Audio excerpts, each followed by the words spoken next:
My name is Samantha Jackson, and I am a psychology major on the pre-law track. My current involvements are I am a part of Phi Beta Kappa Honorary, Quest Honorary, Psi Chi Honorary it's the International Honor Society for Psychology students. I am also a Senior Student Associate for the Office of the President.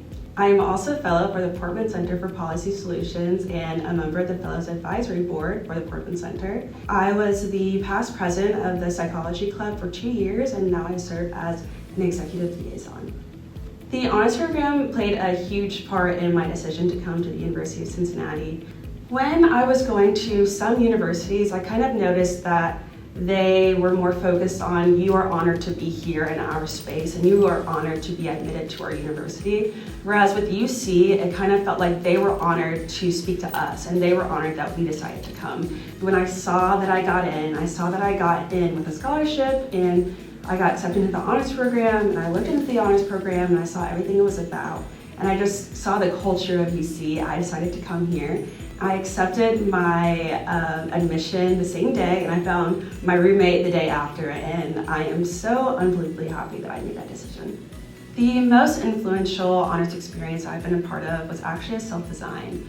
My sophomore year, I decided I wanted to do something different, and so I decided to create a food blog. Growing up, I had a ton of severe allergies to the point where sometimes I would go to dinner with my friends or family, there would be nothing on the menu that I could eat. And so I decided to create a food blog that would allow for people who also have dietary restrictions to find food and find recipes that they can eat. And so I intertwined that with volunteering. I brought a group together to start working with local communities, such as Community Matters, such as Farm to Table, for people who have to deal with this every single day. After I graduate, I plan to work for a year at a law firm, and then after that, I will start law school in 2027. Being in the honors program truly propelled me forward for my future because I was able to have a portfolio. This portfolio allowed for employers to see who I am as a person rather than just my resume.